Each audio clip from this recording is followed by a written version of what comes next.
All right, I'm gonna open us up. My name is Kate Hess-Pace, and we're all here to celebrate the life of David Edward Coonce.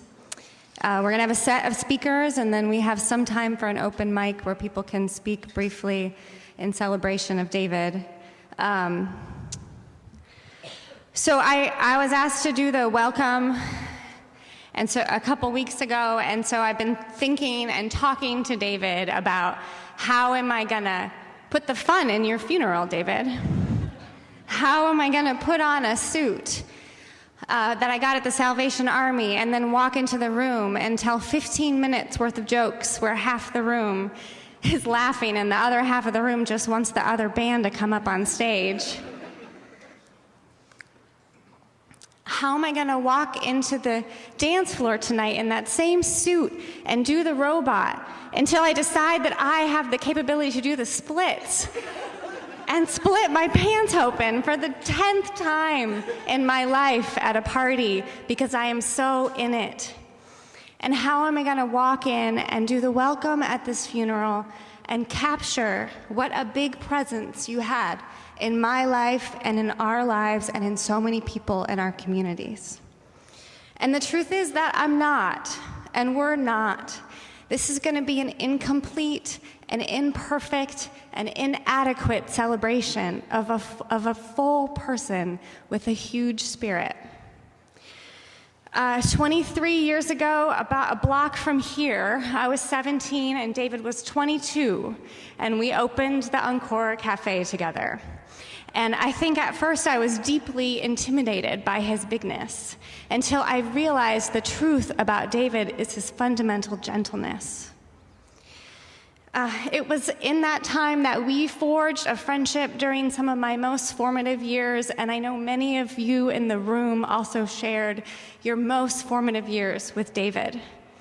And it was that community that we built together that was not on perfection, but on a simultaneous recognition of both our brokenness and our beauty.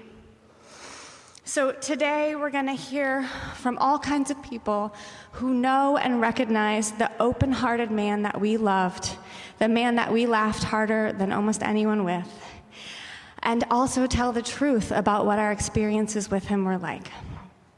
So with that, I'm going to call James Doherty up and read a poem. Thank you.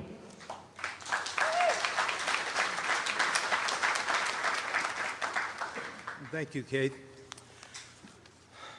I'm Kate's dad, Abraham's grandfather, and I knew Dave for probably the last 10 years of his life. I want to thank you all for coming here tonight. And I wanted the poem I'm going to read. It's a short poem, 200 words. It's by a man named W.H. Auden, and it's called The Hard Question, because I think that's what we're here to talk about tonight, is the hard question. This man who was not old, who was still young, was taken from us very abruptly, and that's a hard question to deal with for him and for us in our own frailty and our own mortality and what we think about that.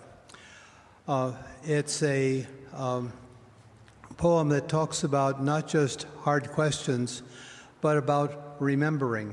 And that, of course, is something that we've all got on our minds as well. How do we remember David? How fully do we remember him? The poem is talking about these two things, about asking hard questions and about remembering. The hard question. To ask the hard question is simple. Asked at a meeting with a simple glance of acquaintance to what these go or how these do. To ask the hard question is simple, the simple act of the confused will. But the answer is hard, and hard to remember. On steps or on shore, the ears listening to words at a meeting, the eyes looking at the hands helping, are never sure of what they learn from how these things are done. And forgetting to listen and see makes forgetting easy. Only remembering the method of remembering only in another way, only the strangely exciting lie, afraid to remember what the fish ignored, how the bird escaped, or if the sheep obeyed. Till losing memory, bird, fish, and sheep are ghostly, and ghosts must do again what gives them pain. Cowardice cries for windy skies, coldness for water, obedience for a master. Shall memory restore the steps and the shore, the face and the meeting place? Shall the bird live? Shall the fish dive, and sheep obey in a sheep's way? Can love remember the question and the answer? For love recover what has been dark and rich and warm all over. Thank you.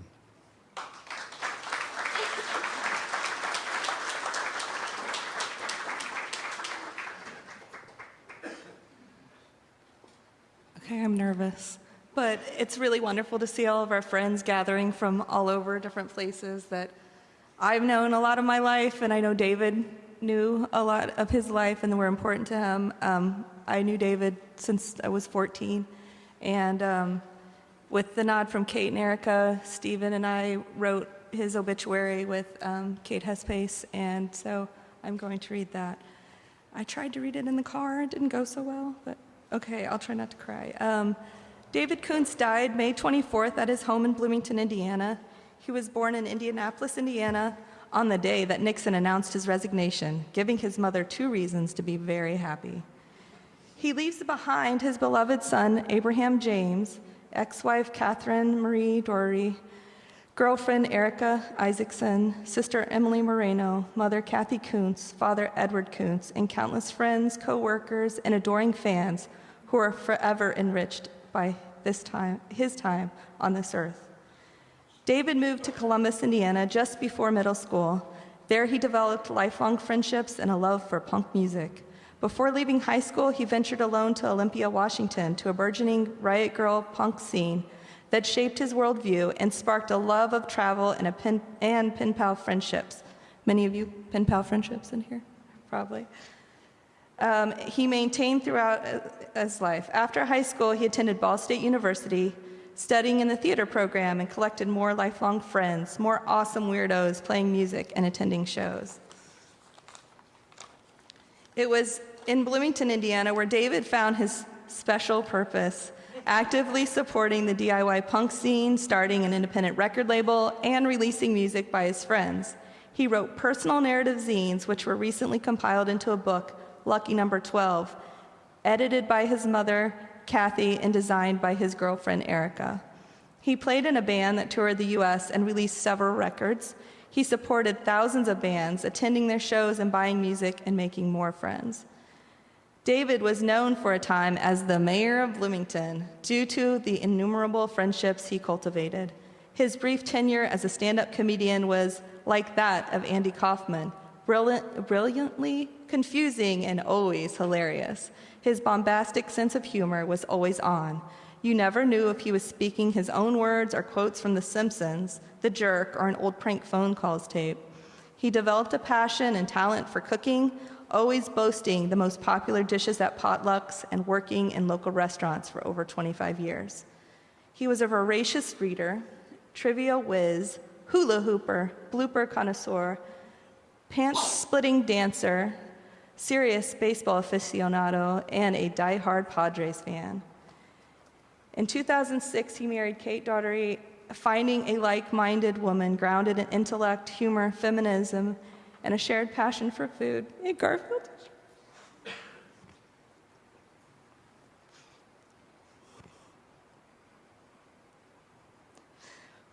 They welcomed their son, Abraham James, on May 17, 2011. David openly struggled with addiction, anxiety, and depression, a man who was friendly, loving, and respectful to everyone. Struggled to mirror back that same love to himself. His loved ones, which are plentiful from coast to coast, feel his loss deeply. They recount the formative years they could not have endured without his compassion and ability to listen and to commiserate. The people he called friends were graced with a feeling of closeness, respect, and guaranteed gregarious, heart-healing laughter. His last day was spent with his loving partner and kindred spirit, Erica. They had lunch with her grandmother and played Scrabble, which he won. He would like for me to say that, I'm sure. They went to the IU greenhouse to see the progress of the agave blooms he had been watching. They made spring rolls for dinner and talked of deep, silly, and random things. They were content. Loved to the end, David is a legend that will be quoted, referenced, and revered for decades to come. Thank you.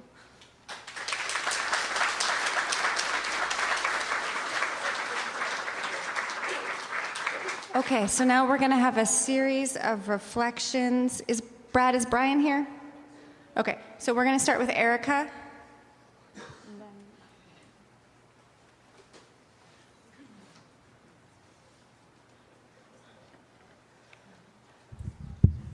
I'm Erica Isaacson. I was David's girlfriend for the last 16 months of his life. It means the world to me to share this day with all of you and to share with you my reflection about David, whom we loved and who loved us. David and I told each other our stories. We were together for 7 seasons, from the winter through the autumn and back to the summer again. Through those seasons, we spent hundreds of hours rolling out for one another's consideration, amusement, and enlightenment our respective experiences of life. Lying around the house, walking in the woods and by the lake and around the neighborhood, and in the restaurants, coffee shops, parks, and byways of the town, we told one another our outrageous stories, our hilarious stories, our tender stories, and our stories about the experiences that we didn't know what to make of or how to process. We also shared with one another all the hardest parts of ourselves, the parts that are hard to share because people are cruel or they just don't understand. But David and I understood one another perfectly. It transforms you forever when someone understands you, when someone sees the hardest parts of you and doesn't think differently about you or stop loving you. That is such a personal feeling that I almost didn't want to share it here. But after David died, I heard in your stories the reflections of my own, and I saw how broad had been the radius of his transformative power.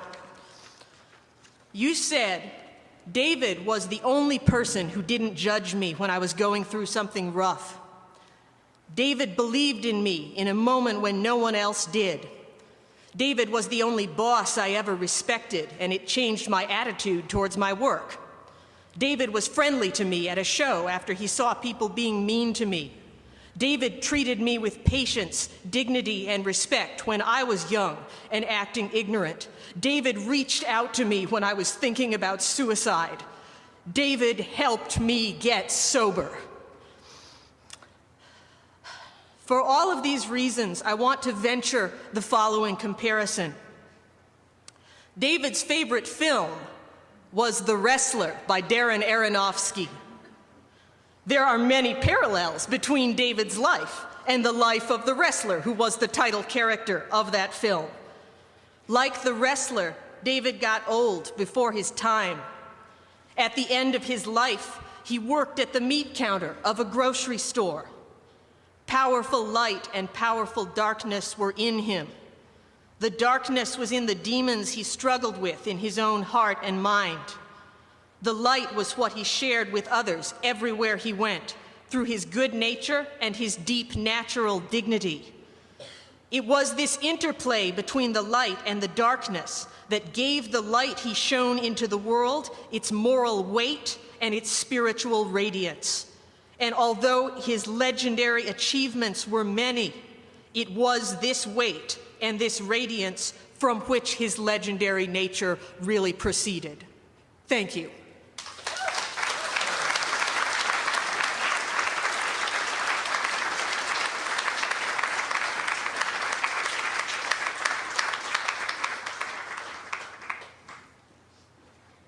Hi, my name's Molly LeCount, and let's see. I met David in the winter of 1997 at the Blooming Foods East Deli. We were in our very early 20s. We spent about 40 hours a week together, catered so many events, farmers markets, Lotus, the mail train, within which we ate an entire can of pump cheese. I really wanted to talk about Blooming Foods because it was such a huge part of my life, and all of my closest friends to this day are still people I met there, David being one of them. We just spent so much time together, and then also would go to the same shows, and that many of you were also at.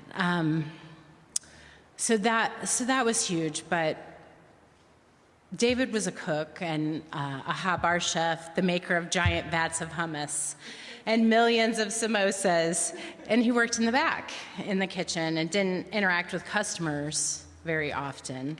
But occasionally he'd be out on the main floor of Blooming Foods East, and he was wearing his apron. It was obvious he worked there, probably a bandana. And a customer would come up and be like, "Where's the saffron? Where can I find ice cream? Where can I find vitamins?" And David would always look at them and smile and say, "Aisle 5." Or I messed it up. It's all crusty. David would always say aisle 6. But the funny thing is there's only 5 aisles at Blooming Foods East. So sometimes I wonder if that's where he is now, aisle 6, where everything you need can be found, aisle 6. I have so many great stories about David. It's hard to pick one or even 10 and narrow them down. So I've tried to think about, what do I really want to say? What's important to say in this moment of community gathering to remember David? And he had such a huge heart, an even bigger laugh. And I also want to remember him as a whole person. And he had some struggles, too.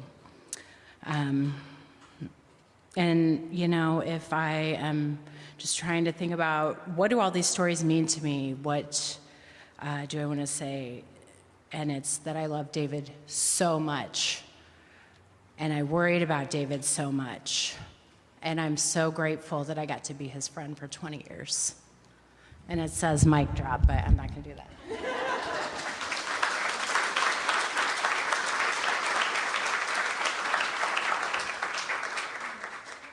Hi guys, I'm Jamie.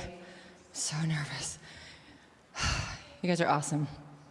Okay, I'm gonna try to read.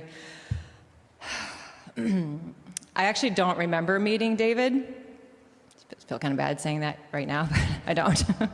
And thinking about it, preparing for today, I actually don't, for a while I couldn't remember a moment in this town when I didn't know him. In my mind, there's no pre-David Bloomington. He was never like a temporal marker, he was more of a place. That's not just because he was like kind of a big guy, he was a home, right? So knowing that Bloomington was now my hometown, I didn't grow up here, but I call it my hometown, and knowing David Coonce have been the same experience. To be completely honest, I considered not coming back for this. I dreaded the idea of being in Bloomington after David. The thought actually scared me, and it made me aware of his presence and his soul and his friendship and how much he shaped me and our lives in this town. There's that like dumb cliche, that you can never really go home. I mean, I looked it up. Is that what something like that, right? I don't know. But losing David felt like losing the tie that binds us together.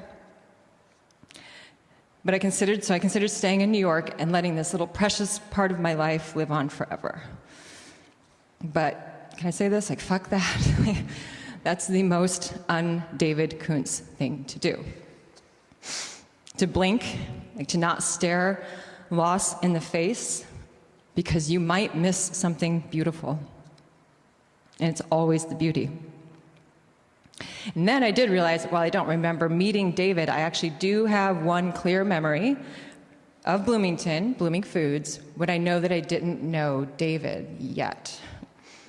I was a new cashier, and I heard this like kind of startling sound. It sounded like somebody was falling down the stairs playing the trombone. And they're like, no, that's David Coonce. He's laughing.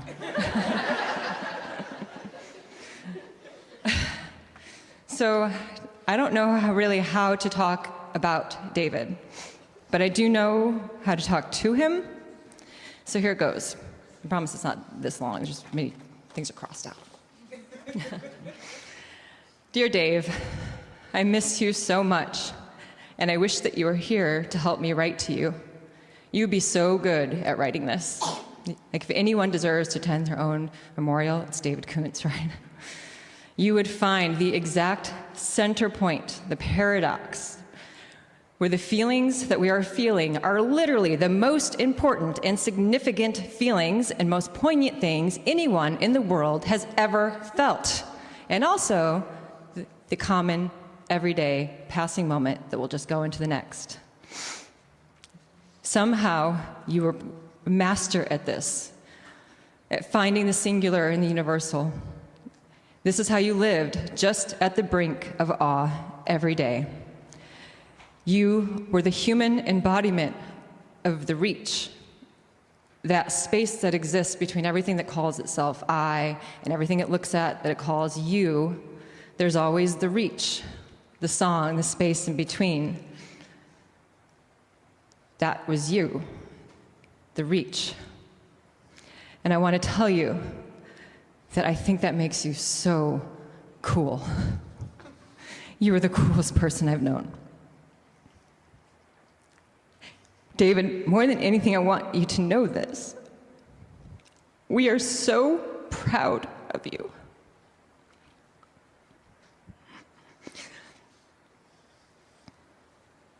David, thank you for loving me, for being my friend. Thank you for being there for me and for all of us. Thank you for the food. Thank you and Kate for that totally inappropriate 9/11 memorial piñata when I moved away.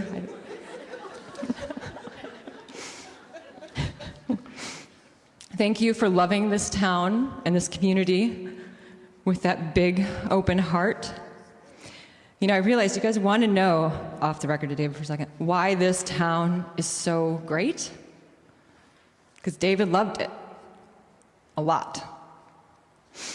Because you loved this town, it's amazing, David. That's the fierceness of your love. You made this place, and I will fight anyone who tries to say anything different.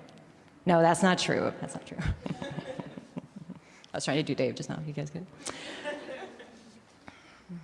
And finally, my friend, thank you for today, for this exact moment, for bringing us all back together here. For you. We are here for you, and it feels so good and so painful. We promise you this. This thing that you started will remain. Every single one of us knows that now. There's a lot of work to do. There's like literally 100 records that we need to listen to by the end of the weekend. And there's the lists. Someone must tend to the lists. We will, we promise. More than anything, you have taught us this, that beauty can't see itself. It needs us to recognize it, and so we will. In closing, I'll just say this. David, I keep hearing your voice all the time. I love it. Like somehow that boisterous voice has become this like soft, sweet, echoing whisper. In fact, right now, I like to think of you somewhere out there saying something like, Oh my God, you guys, there are literally no words to explain it. I was alive in this town, Bloomington, and all these people called me David Coonce. It was the most incredible thing. Yes, it was.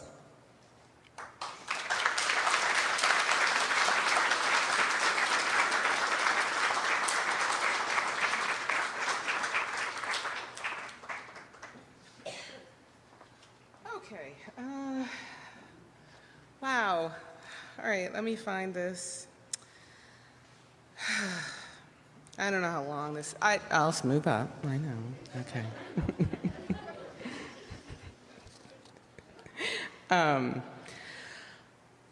Wow, there's a lot of people here. I'm going to move this up a little bit. Okay, now it feels too loud. First, I want to say thank you to everyone for being here, and to all my friends and my family who've chipped in to help put this all together. I barely had to do anything. Like, thank you to Lorraine, who just told me that I could give everything to her and she would take care of all of it, and she did everything. So, and Kate, and Jamie's been here for me, and Molly, and Kai, and Dave Talent, and Christy, and there's more of you who I'm missing. Sky helping out today with Abe. You know, there's so many of you who put this all together. Am I missing anyone? But if everyone could just, like, clap for Lisa, Steve, everybody. Like, thank you.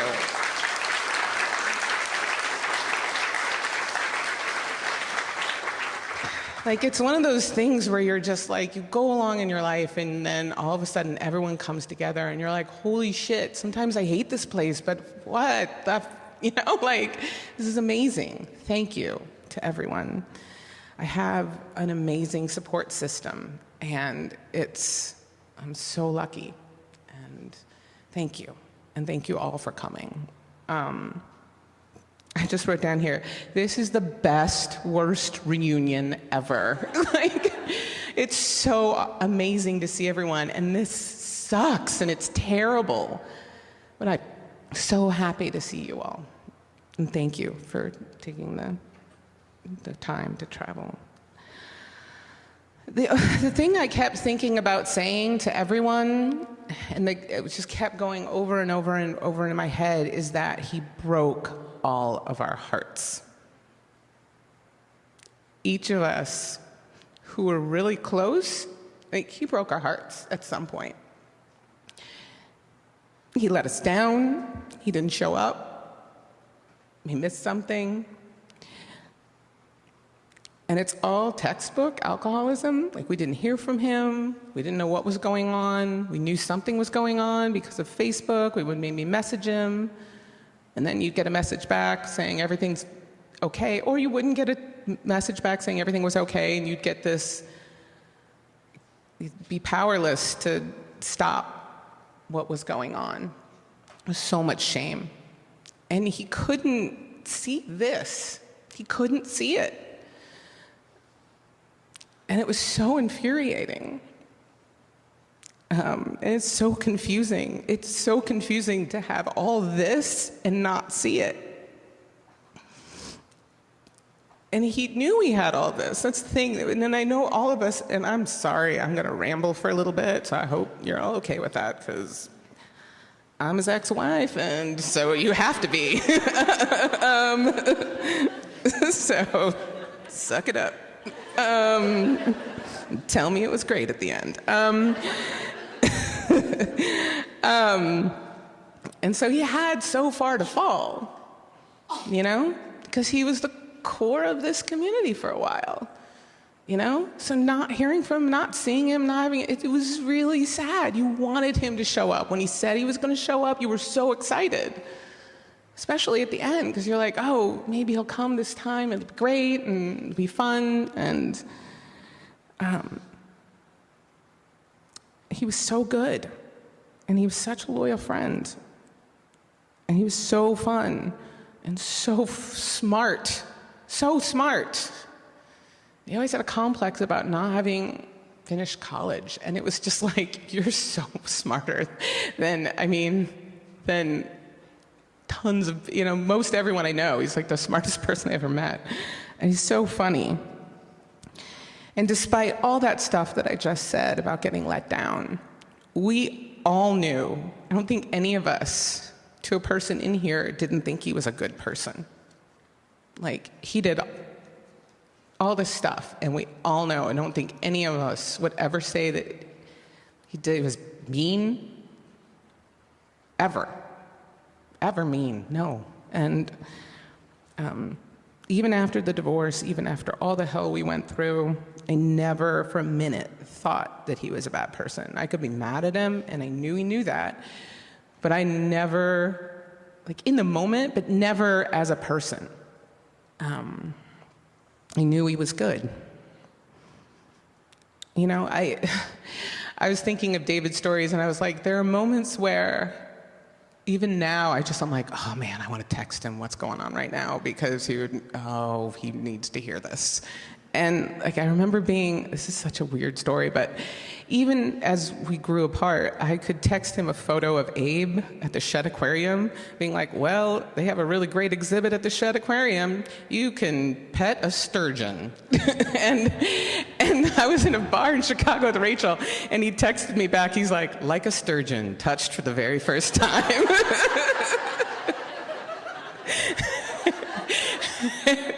And Rachel and I are in this bar in the corner, like falling out of our chairs. And it was a nice bar. And so we're just like, and Rachel was like, that jackass.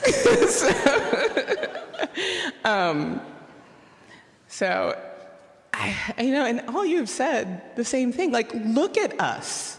Seriously, look at all of us. This is amazing. Like, what a fucking phenomenal group of people.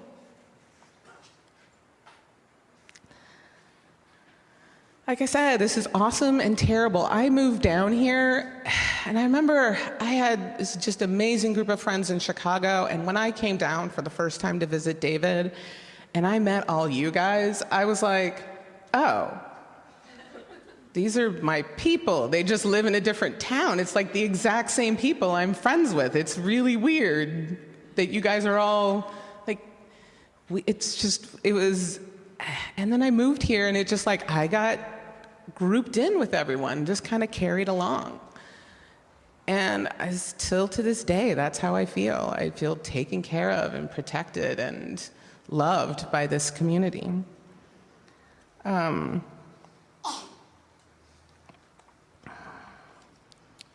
did I go? I'm losing my place. And then I was just going to talk about, we're all coming in here from Chicago, New York. Some of us are still here in Bloomington or come back, Austin, many other places. And we're all connected to one another and all connected to David and then all reconnected again. Like, I met David through Lisa, who's my childhood best friend. And I met Brad Bowdy the same night, And that was when we were like 18 years old. And then re-met him again on Friendster. So, that dates us. But we are all here, even though I just said Friendster, based on real connections. Built in our 20s, at bars, at parties, coffee shops, shows, jobs, kitchens, waitressing, bars, bathrooms at bars, lines to the bathroom at the bar, outside the bar smoking, and then sometimes in the alley outside the bar when the toilets didn't work in the bar, and so you're outside in the alley. And that's how we built our friendships. And that's how we know each other in all those different ways. And he was always there making us laugh, making things a little bit extra ridiculous, which is why I loved him. It was just,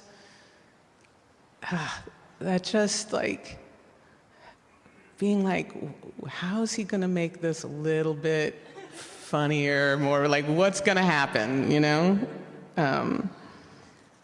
So I'm going to wrap up now.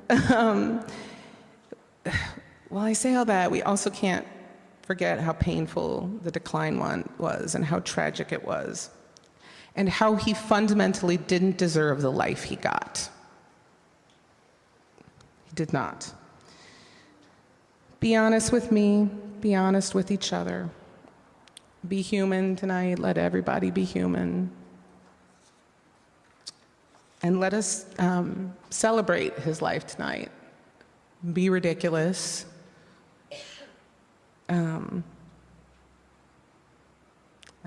party like our hearts and our livers are not broken. Thank you, everyone, for being here.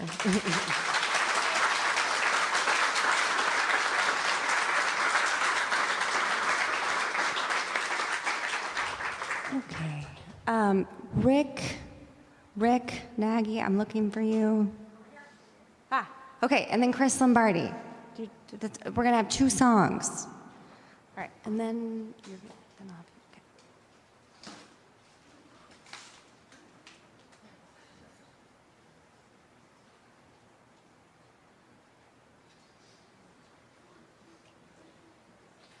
Hey, I know most of you, right? Not all of you, though. I would just bust into the song because I know you've been super patient, but I've got to put it in a context for me to be able to get through it, and maybe for you. I wish that I had known David as well as many of you had. I knew him for a long time, but for a long time he's just like, oh, it's this guy who's at the shows, and this guy who wrote the Audibles column in the newspaper. And so, you know, we knew each other, but a few years ago, I wrote an article in the Writer magazine about my love for Bruce Springsteen. And David was one of 2 or 3 people who actually sought me out to talk about this. And I was like, oh, the Audibles guy. It was a good feeling. He wanted to talk to me about Bruce Springsteen, and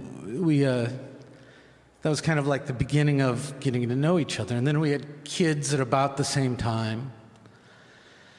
And, you know, we yada, yada, yada, got to know each other through various ways and bonded over our kids. We discovered we were both nerds, so we talked about Star Wars a lot. And at some point, I noticed on Facebook that he was talking about Star Trek, and I was like, oh, there's another thing. And it was like I could tell he was a newbie with this. And I was like, all right, here's something I know more about than David Coonce, which is a rare thing. So we would have long, long late-night discussions on Messenger about episodes of Star Trek, and I won't get into that too much. So when he died, you know, so we had become friends, and I felt good about that. And when he died, I thought,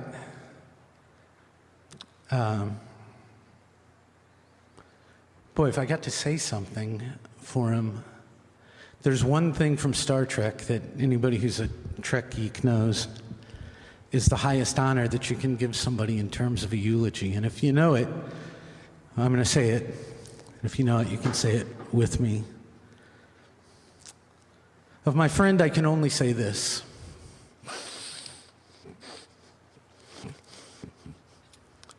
Of all the souls I've encountered in my travels, his was the most human. So, the night David died, I was at home and I wanted to listen to Bruce Springsteen, as I almost always do.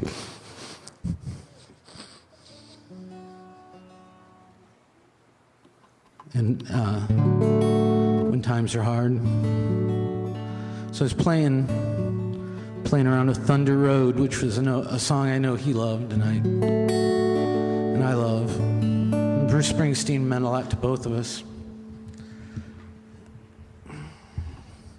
But I couldn't sing it. These words came to me. And so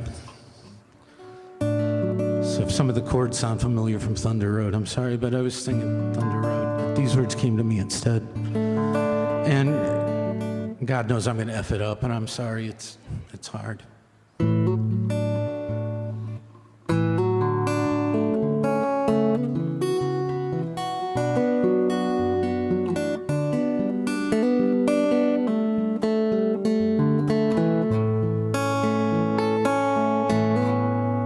I know you're gonna rest in peace, 'cause for you peaceful is the bed that we've made.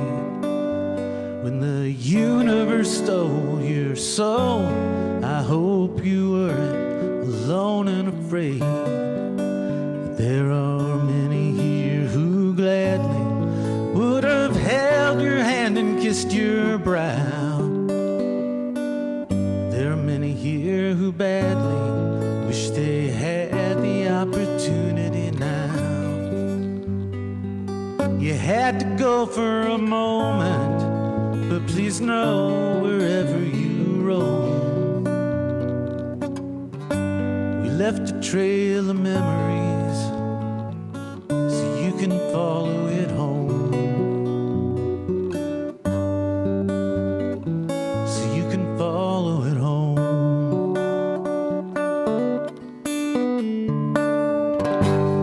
Fought your demons and you showed scars with a fountain pen and a red guitar. You laughed like thunder and you beat back hell, seems like time and time again. All the time you knew damn well sometimes you have to let the demons win.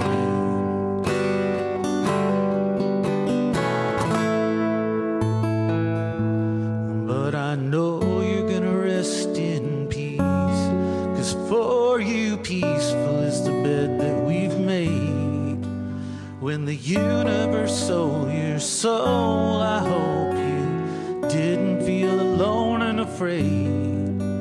There are many here who gladly would have held your hand and kissed your brow. Many here who badly wish they had the opportunity now. You had to go for a moment, but please know wherever you roam, we laid a trail of memories so you could follow them home. So you could follow us home.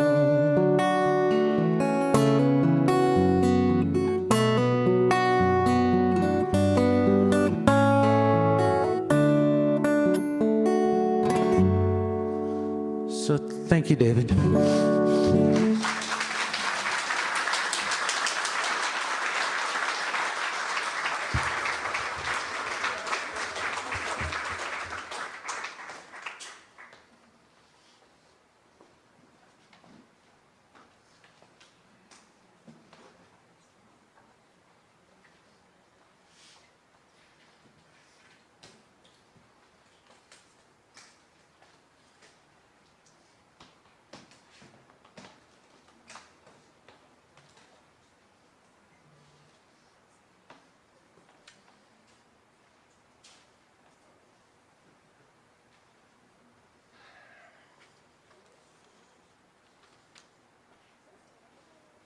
So glad I wore jeans.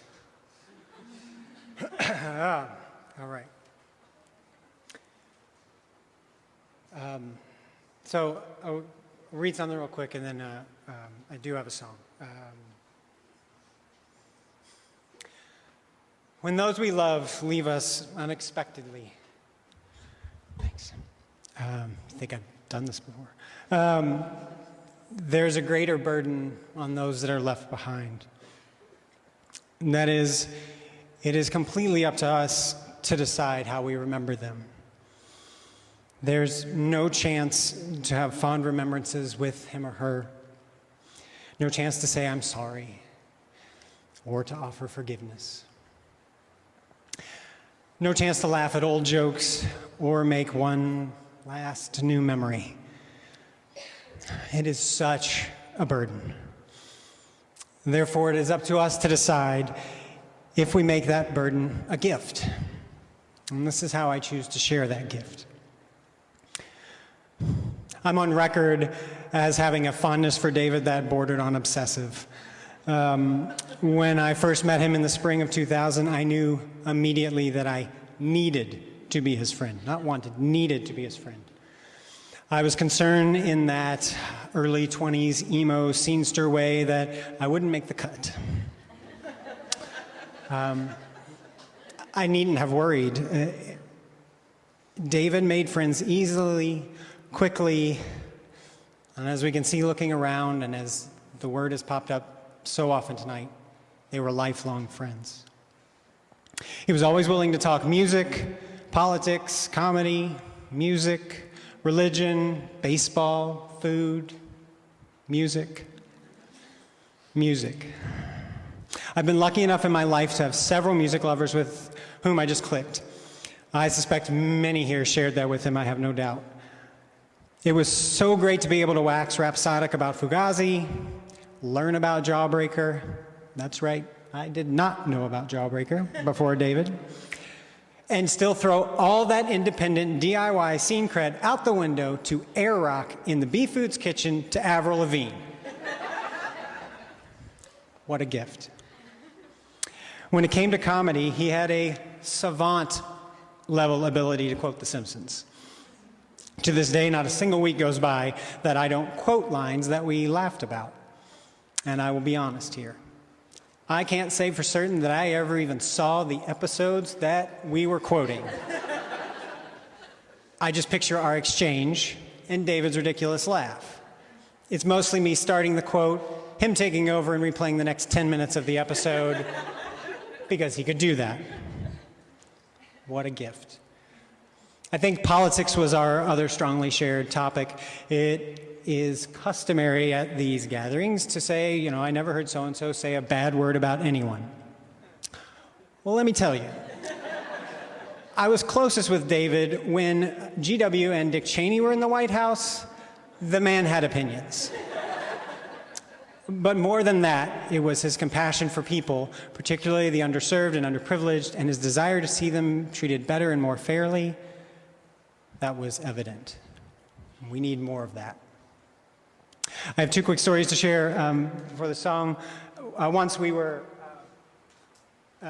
David, Kate Hespace, and I were driving around, and Kate was lamenting that there were just going to be some things that she felt that held her back from real, coolness, acceptance, and we were like, what are you talking about? And she's like, well, I want to be able to like Billy Joel. To which David and I, in unison, said, Billy Joel is awesome. I don't know if that soothed Kate or not, but I'd like to think that universally we answered that question. What's that? And there you, in case you couldn't hear that on the way here, Kate confirmed that Billy Joel is awesome by listening to him. The other quick story, and he doesn't know I ever saw this, and I've never shared it, but I was in B Foods parking lot working. He was there shopping. He was, at the time, seeing a young woman who had a small child, and I happened to see them come out with groceries, and he started unloading the groceries into the trunk from the cart. Bag in, child starts to go in the trunk. There was no audience. It was a single mom who I think really appreciated that quick joke, a baby who I'm sure had no idea what was going on, and David. Just such a gift. So, when thinking about a song I wanted to play,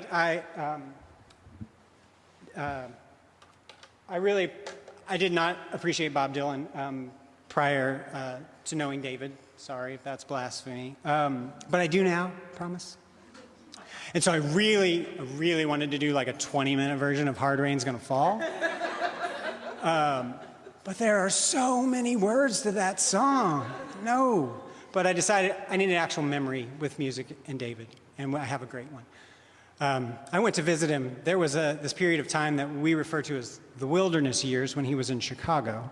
But I went up to visit him to see this artist. And of course, David knew like 90% of the songs, and I knew some of them, but I was really excited to be there with him. And we weren't sure if he would play this one song. Getting to the end, the song started, and I just remember so clearly we looked at each other and just had this look of like, this is really happening. And that's what it was like to know David. This is really happening. That song was called Celebrated Summer. If you know it, I would greatly appreciate you singing along, because I don't know how well I will do.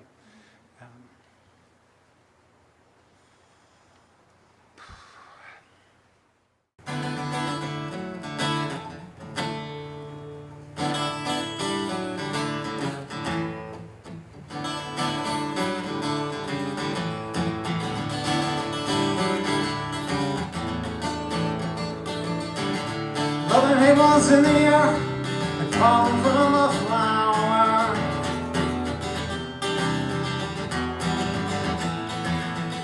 Somewhere in April time, in another hour.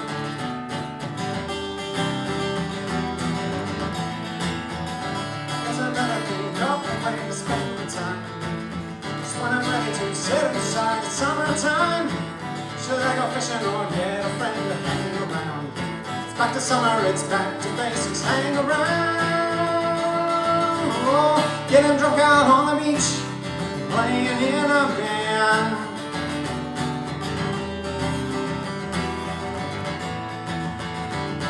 Getting out of school and getting out of hand. Yeah. Oh, oh, oh. Is this your celebrated summertime? Is this your celebrated summertime? Is this your celebrated summertime? It's always on your mind, summer.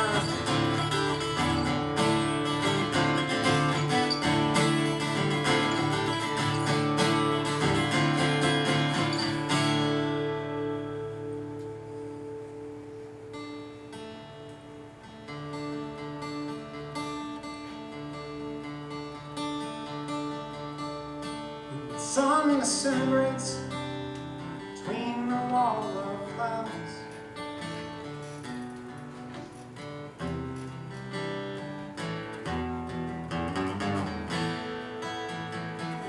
Somewhere where I went, no one is allowed there.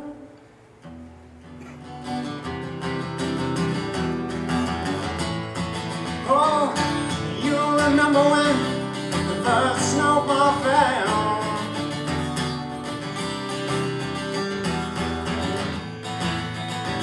And summer barely had a snowball sense in hell. Hey, no, no, no, no, hey, no. This is your celebrated summertime. This is your celebrated summertime. Just celebrated summertime. It's always on your mind. Oh, it's always, always on your mind. Summertime, it's always on your mind. Oh, summer, mind.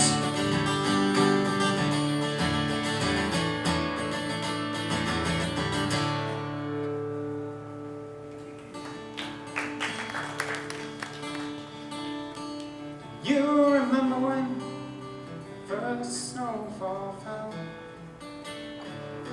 Was that your celebrated summer?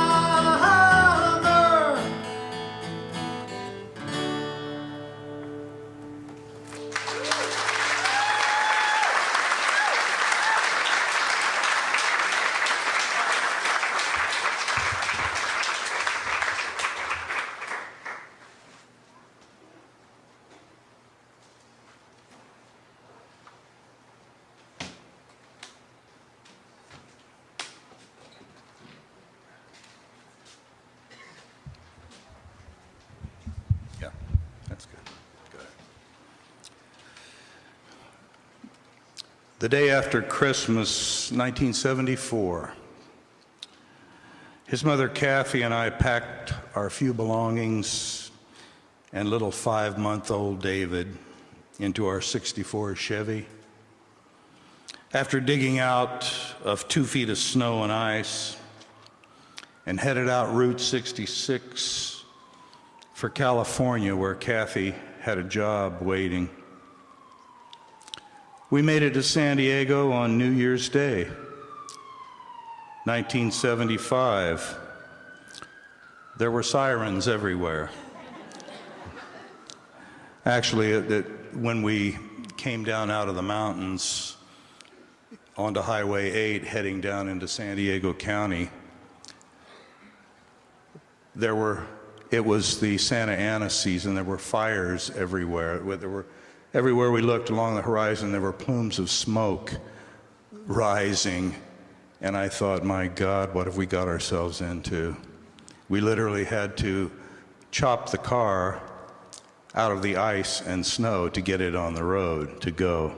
So we struggled after we got to San Diego to get on a good financial footing, and his sister Emily came a couple of years later,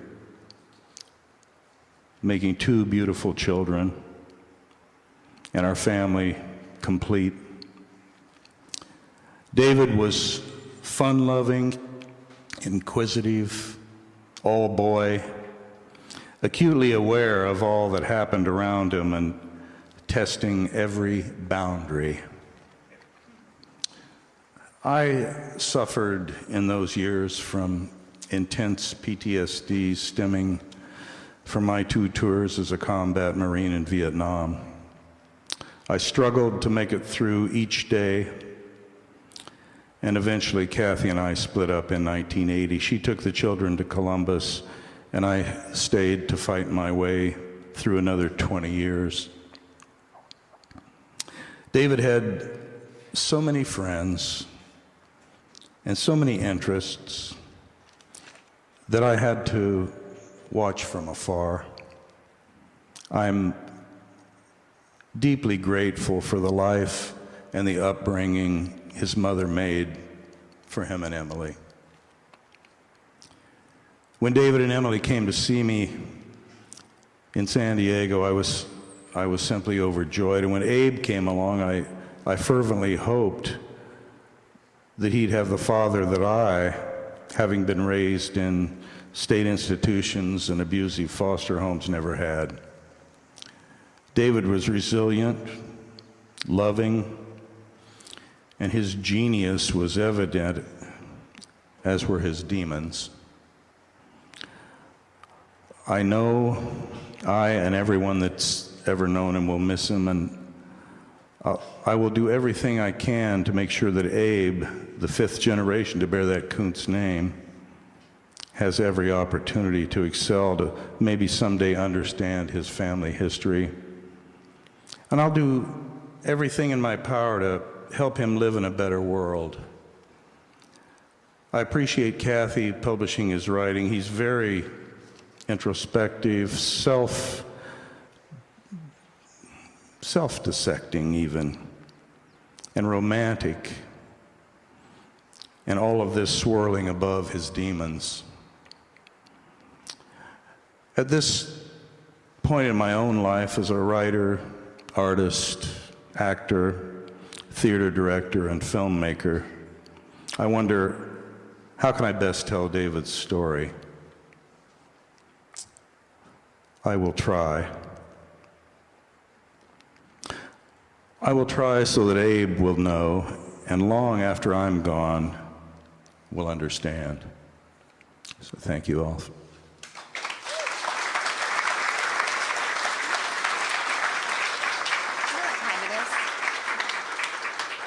Okay, so we have a little bit of open mic time. We are really trying to channel David for most of this for the open mic time. I'm gonna ask that you do not, and try to keep it to like 2 to 4 minutes. But anybody's welcome to come up, and we're gonna do this for about 10 minutes and then close with the final reflection. Go. There. I actually was not planning on saying anything today, but I remember clearly the moment I met Dave Coonce. He skateboarded right up to Steve Thompson and I immediately knew that he was accepting and amazing, and I wanted to know more about him. And I can vividly remember the shirt he was wearing, actually. He was one of the funniest guys I've ever met. He started at a record label with my best friend, and they don't know this, but I only play music to try to impress them. And the last time I saw David, he actually mentioned that I was doing okay musically, so that was a pretty big deal for me. I'm going to miss him, as all of you are. He was so important to everybody, and he hated his nickname, but he was a big, beautiful, wonderful creature, and I'm going to miss him like hell.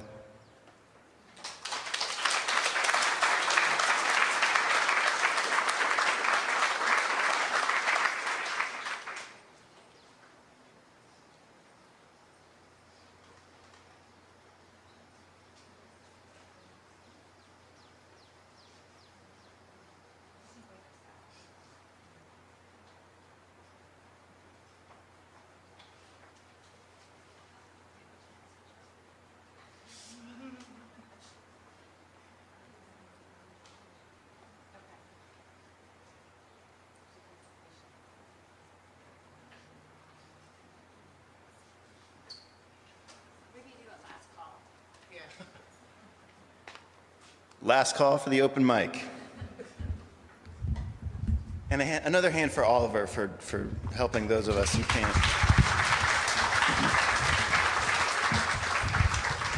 Thank you. I'm just going to launch right into it. The context is built into this kind of poem thing, which I call The Edition of David Coonce.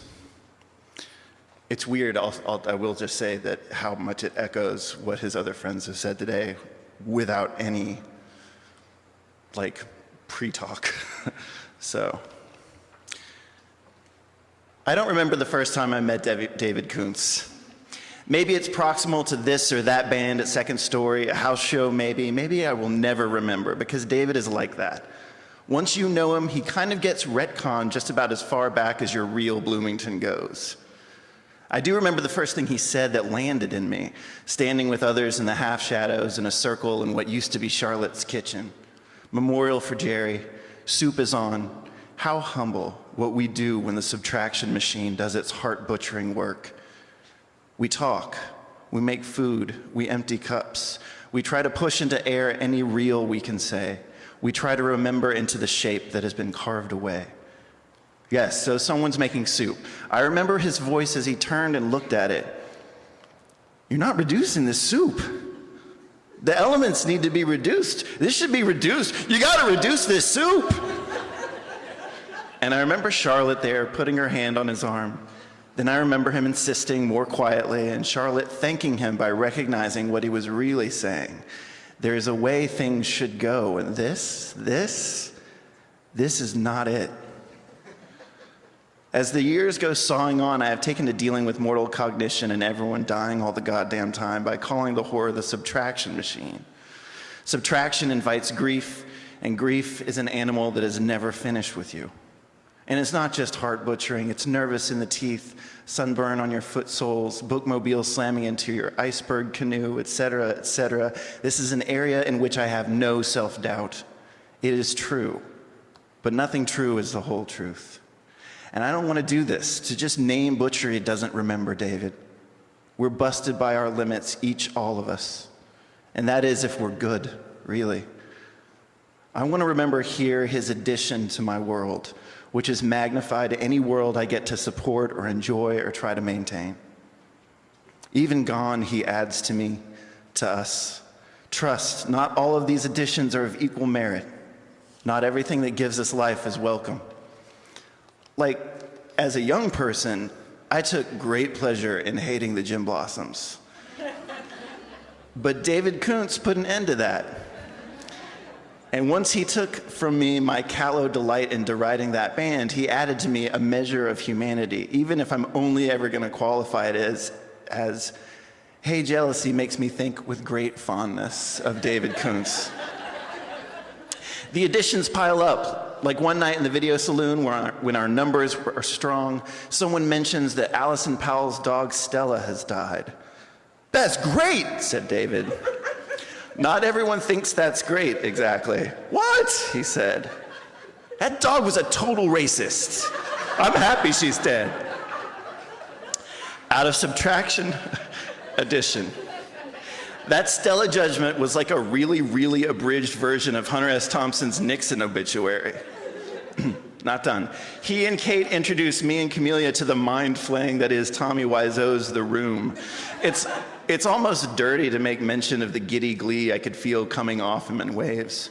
I think this is the part where all the congregants are supposed to go, oh, hi, Mark.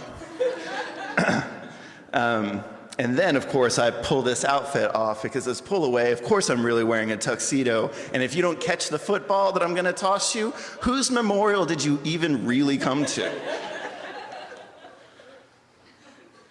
David Coonce was never not big. He is a big thing to take away, and still not as big as what he gave. His laugh spirals in my head even now. I put David Coonce and Laugh together, and it's a YouTube compilation in your brain, and I am not sorry.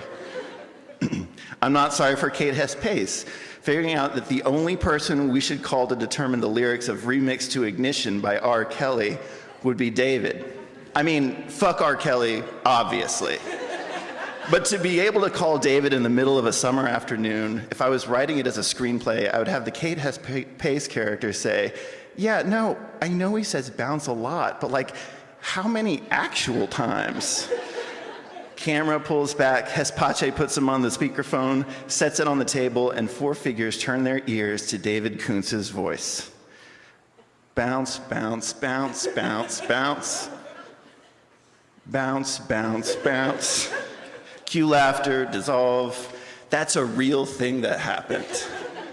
Those bounces may not sound like much to you, but they are an anchor and a kite in my world.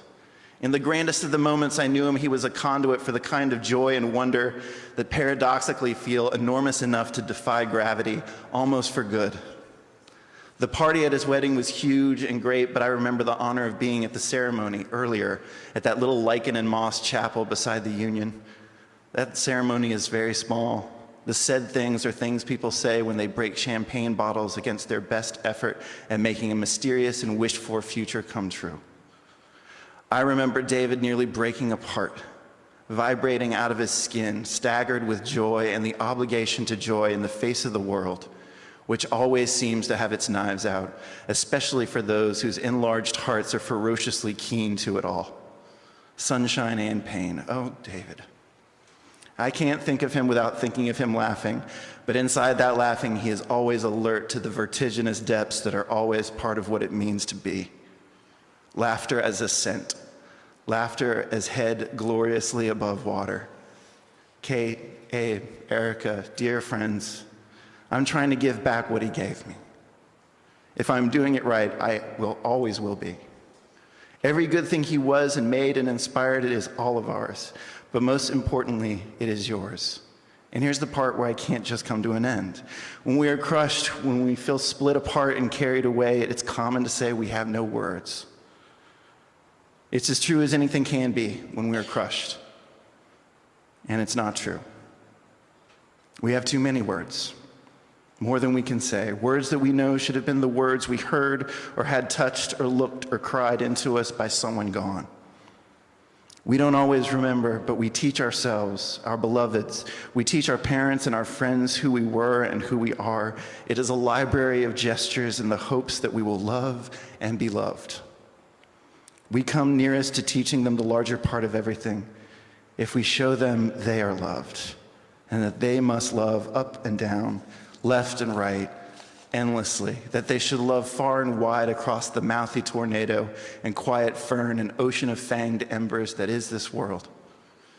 The addition of David Coonce to me is a commitment to the propulsions and rejuvenations of joy, to conceiving of ourselves as obligated in making more joy for others, to the kinds of searching empathy that manifests as the crafting of a soul that outlasts the vehicle of your body, that piles love on top of love, that stays love, stays connecting us, that takes our hand in the dark.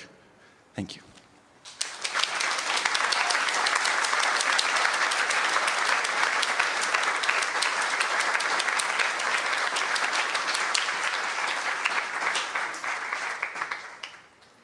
Okay, so David, you are that much taller.